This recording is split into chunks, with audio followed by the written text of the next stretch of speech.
All right, now we'll be back from the break. Like I did tell you earlier, that after the break we shall be heading into our conversations with the taxman, and this time around we're understanding more of the tax types and pretty much looking at employment income tax as well as the pay as you earn in here. So when you look at some of these particular discussions, we had started off this journey of the kind of income tax types over last week. Now this time around, if we are to look at their employees, Mr. Mulangira, good to have you again. Thank you. Of course, sorry for this though, because I've not reintroduced him. Mr. TWAHA KAYONDO Mulangira from the Domestic Taxes Department, Uganda Revenue Authority. Many thanks for joining us again. Thank you, JORAM, and viewers of Smart 2014. Okay, now as we're looking at the employment income tax now, yes. Are there employees that are exempted from employment income tax in any way? Yes, JORAM, there are employees who are exempted. Okay. By the nature of what they do. You realize that according to the Income Tax Act, members who are employed in the security forces, which official employment is solely income, and they are, say, the UPDF, the police, they are exempted from income tax. Only the income they earn from official employment. Okay. If such individuals, say you is a soldier and is serving in the, say, prisons, is serving in the Uganda People's Defense Forces, okay, the Uganda Police Force, the income that is earned as salary is exempt of income tax. However, if such individuals engage into other income generating activities, that could be business, they could be doing consultancy firm, they could be doing consultants, okay, then such incomes are deemed not to be exempt, because what is only exempt is official employment income. And such categories also factor in people who are employed in the internal security organs, ISO. Such individuals, their income that is officially earned as employment income, JORAM and the listeners, is exempt of income tax. Okay, and what is this treatment of income earned by part-time employees and contractual employees? We've got people who normally pick up a contract, not to work full-time. They may come work for 2 to 3 months. Then we've seen others who actually come in and are part-timers. Someone who just comes and works over the weekend when the other workers are away or off because of the weekend. Are those particular people, is there any type of treatment? Definitely, yes. The listeners and JORAM, to clarify on this, to be particular, if someone has more than one employment, he is deemed to be earning money from different sources, because you have more than one employment. And therefore, as per purposes of treating how to tax your income, we refer to section 19, which clarifies how employment income is taxed. And you realize that a single individual cannot have more than one threshold. Remember, we talked about the threshold or the income that is exempt, and then we get to the brackets of someone who is earning more than 235,000 but less than 350. You remember? Yes. So you realize that such an individual is deemed to be earning from more than one principal employer. And the tax treatment there is the other income that is earned as part-time, is earned as another alternative employment, will be taxed at a flat rate of 30%. Okay. Yes. All right. And if you look at this, what are the obligations of the employers in regards to employment income, if you are to break this down for us? The obligations of the employer are simple and straightforward. Okay. Remember, we talked about who is an employer. Yes. An employer is either the individual or the non-individual. And we went into deep the integrities of who an individual was or is and who the non-individual is with reference to the Income Tax Act. To recap a bit for people who were not with us last time, any individual who employs a person and remunerates them and is a living person, that person is individual. Okay. And then the non-individual are the companies, Okay. the corporates, the government institutions, NGO. the NGOs, trustees, and all that. Okay. So, what are their obligations? The obligations are simple. The moment you have employees, we shall not now factor in how many should you have, as long as you have employees and you're paying them money, and this money is above the threshold for employment. You are required to register for pay as you earn as the gateway for a compliance of an employer. How do you register for pay as you earn? You apply to Uganda Revenue Authority requesting to add a tax head called pay as you earn on your tax profile, such that you will be able to correct these incomes on behalf of government. Definitely after registering JORAM and the viewers, you realize that you don't end there.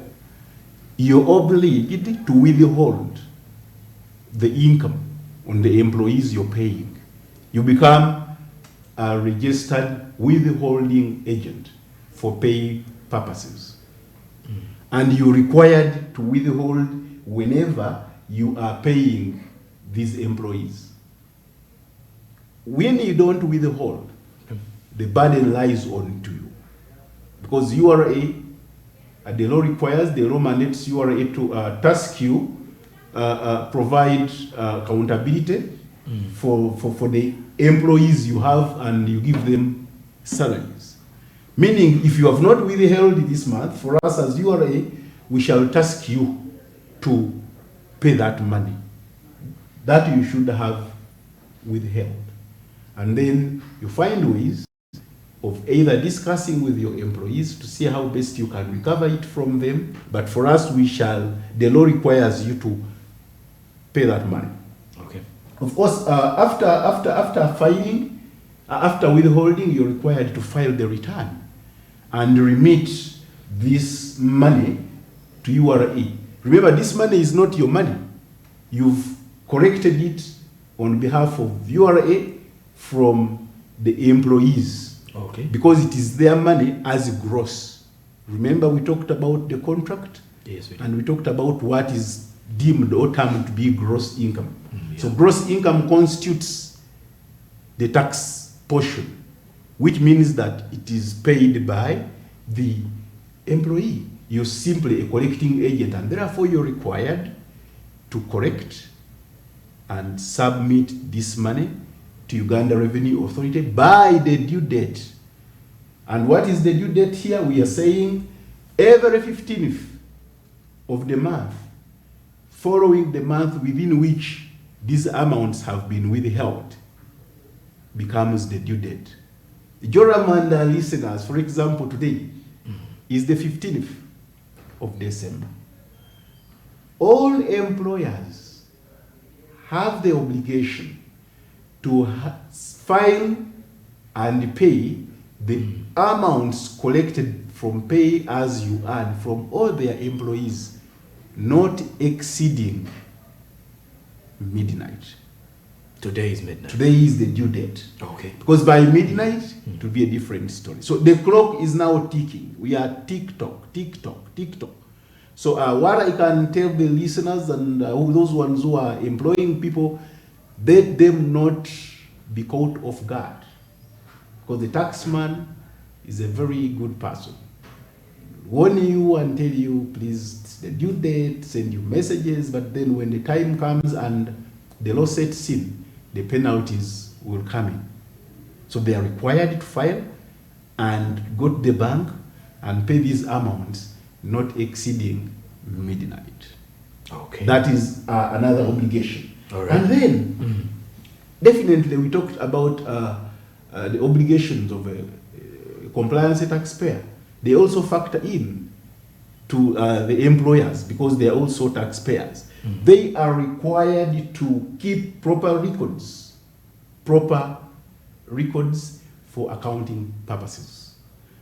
The law requires that you keep these records for a mandatory 5 years period, because between now and then something may be contentious, and the URA would want to review what seemingly is not coming right, and therefore that automatically constitutes an audit where you will be required to furnish the taxman with these records.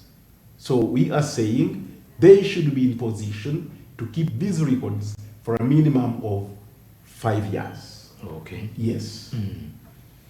And of course, for other views, as we continue to look at the employment income tax, we continue to have these particular discussions, and every Thursday we shall be looking at issues to do with tax mobilization, and for you as a viewer to understand which taxes are available, how you're supposed to pay them, and how you'll be able to pay them, and why you need to pay or remit these taxes to at least see the growth of the Uganda Revenue Authority tax base, and at the end of the day helping the economy recover from the shocks that it has been experiencing for the longest of the time as we're in here. But of course, currently now we do go in for a commercial break. We shall return with more discussions, which also include obligations of employees in regards to employment income, and as well looking at the common risks made by taxpayers during the filing of this particular pay as you earn to the Uganda Revenue Authority, and how to overcome them.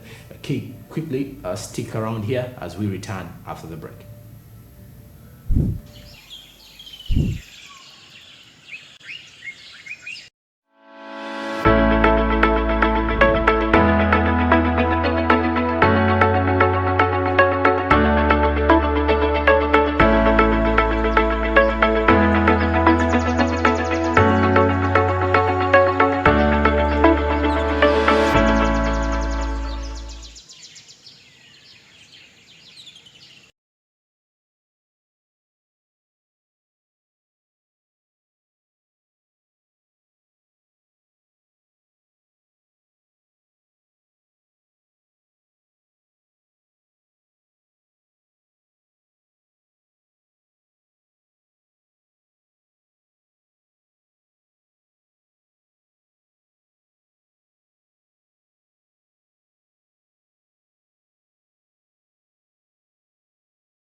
Smart 24, driving business.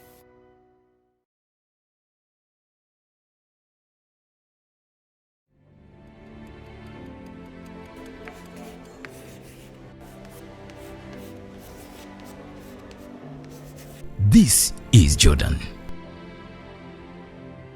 When it comes to classwork, Jordan is magic. Jordan shines. Jordan makes his peers better. Jordan is a true leader. White Star Magic family, be a leader, be magic.